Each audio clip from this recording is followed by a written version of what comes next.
Let me tell you something interesting. When most people hear the name Rolex, they think of luxury, status, and serious money. It feels like one of those brands that was always meant to sit at the top of the world. But the real story behind Rolex is a lot more human than most people realize. It is not just a story about watches. It is a story about loss, ambition, timing, and one man's stubborn belief in an idea that almost nobody else took seriously. That man was Hans Wilsdorf. Hans Wilsdorf was born in Germany on March 22, 1881. His family was doing reasonably well, and for a while, his early life seemed stable. But that stability did not last. His mother died when he was still very young, and his father passed away not long after. By the age of 12, Hans was an orphan. That kind of start could have easily broken him, and in many ways, it probably shaped him for the rest of his life. After his parents died, his uncles took responsibility for him and his siblings. They sold the family business and used some of the money to send the children to boarding school. At the time, Hans did not like that decision at all. To him, it probably felt like another loss piled on top of everything else. But years later, he would reflect on that period differently. Being forced to become independent so early taught him discipline, responsibility, and how to rely on himself. School was not especially kind to him either. He was away from home, dealing with grief, and often felt like an outsider. Still, instead of collapsing under all of that, he leaned into learning. He became especially strong in mathematics and languages, and that ended up mattering more than anyone could have guessed. He learned English and French well, and those skills later helped him move comfortably through international business circles.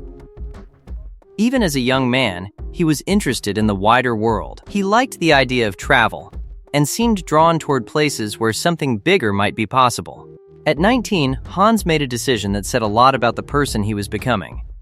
He left Germany and moved to Geneva, Switzerland. There, he found work with a pearl exporting company. It may not sound glamorous, but the job taught him something important.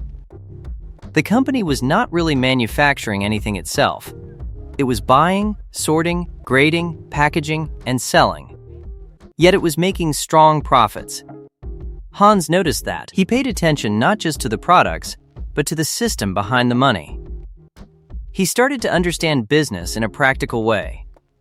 He learned that value was not only created in making something with your hands, it could also be created through smart positioning, smart distribution, and understanding what people were willing to pay for. Not long after, an opportunity came along that changed everything. Hans received an offer connected to a watch company in La Chaux-de-Fonds, one of the great centers of Swiss watchmaking. He had heard about the area before and was already curious about it, so he went. This was a major turning point. At the company, he worked in a role that involved correspondence and administration. But that title does not really capture what he gained from the experience. He learned how watches were made, how they were tested, and how they moved through the market.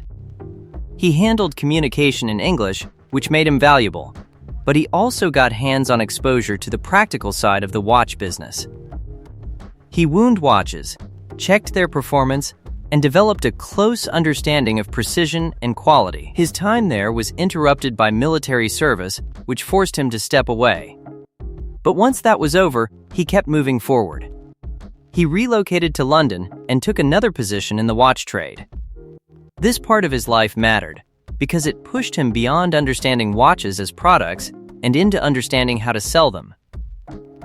In London, he became involved in expanding sales and reaching customers. He learned how to build a client base and how to grow a company through smart commercial decisions. By then, the bigger dream was already taking shape in his mind. He no longer wanted to simply work in the industry. He wanted to build something of his own. In 1905, that dream became real. Hans partnered with his brother-in-law, Alfred Davis, who provided financial backing. Together, they founded Wilsdorf and Davis in London. At first, the business model was fairly straightforward. They imported high-quality Swiss movements and placed them into watch cases for sale in the British market. It was a practical starting point, But Hans was thinking beyond simple assembly and resale. He had a vision, and that vision centered on the wristwatch. At the time, that was a bold and unusual bet. Pocket watches were still the standard, especially for men. Wristwatches existed, but many people saw them as less serious, less accurate, and more like decorative accessories. They were often associated with women's fashion rather than precision timekeeping. A lot of people in the watch world did not see much of a future there. Hans did. He believed that the convenience of checking the time on your wrist would eventually win people over, as long as the technical problems could be solved. That was the challenge. Early wristwatches were smaller, and because of that, they were harder to make accurate and durable. Hans became obsessed with fixing that. He spent years focusing on quality, reliability, and precision. He was not interested in making a wristwatch that was merely stylish. He wanted to make one that could compete seriously with the respected pocket watches of the era. That meant better movements, better construction, and tighter standards. His confidence in the future of wristwatches was so strong that he predicted they would one day replace pocket watches entirely. At the time, that sounded extreme. Later, it would look visionary. As the business grew, Hans wanted a better brand name. Wilsdorf and Davis worked as a company name, but it was not ideal for a product meant to be sold internationally. He wanted something short, memorable, elegant, and easy to pronounce in different languages. Eventually, he settled on Rolex. It was brief, distinctive, and visually neat enough to fit on a watch dial. He registered the name in 1908, and that decision gave the company a sharper identity. The First World War unexpectedly accelerated the shift Hans had believed in. Soldiers in the field found wristwatches far more practical than pocket watches, especially in fast-moving or dangerous situations. Being able to check the time quickly without fumbling into a pocket was not just convenient, it could matter in real operational terms. At the same time, Rolex gained credibility for producing accurate timepieces, including achieving important chronometer certifications. These milestones helped prove that wristwatches could be precise, not just fashionable. But growth did not come without pressure. Britain imposed heavy import duties, and anti-German feeling during the war made life harder for a businessman with the name Hans Wilsdorf. So, he made another important move. He shifted the company's center of gravity toward Switzerland and eventually based Rolex in Geneva. That decision did more than solve a short-term problem. It placed Rolex firmly inside the Swiss watchmaking world, which would become central to its identity. Then came one of the biggest breakthroughs in the brand's history. Hans understood that for wristwatches to truly become everyday essentials, they needed to withstand everyday life.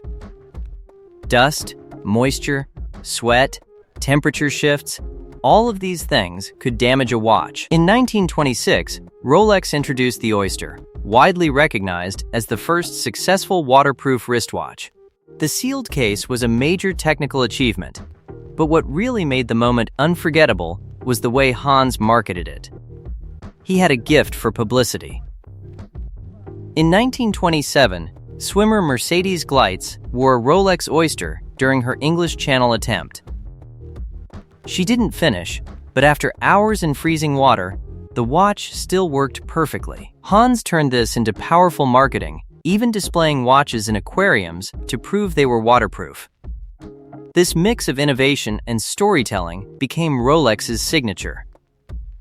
In 1931, they introduced the self-winding Oyster Perpetual, followed by iconic models like the Datejust, Day-Date, and the Submariner in 1953. Hans was not just building products, he was shaping how people thought about watches. A Rolex was not only supposed to look good, it was supposed to work under pressure. It was supposed to mean reliability, achievement, and technical excellence. His life still carried pain. In 1944, his wife passed away, and in her memory, Hans created the Wilsdorf Foundation. He later transferred Rolex to that foundation, which is why the company remains independent today, focused on long-term vision rather than short-term profits. Hans Wilsdorf died in 1960, but by then, he had already changed the watch industry forever. From an orphan boy to a global innovator, he believed in wristwatches when others didn't, pushed for precision, and mastered both design and marketing. That's what makes Rolex more than just luxury. Behind the brand is a story of struggle, belief, and persistence. It's not just about wealth, it's about building something lasting against the odds. And that's the story of how Rolex was built, from loss to legacy, driven by vision and belief. If you enjoyed this, make sure to like and subscribe, because the next story might just change how you see success.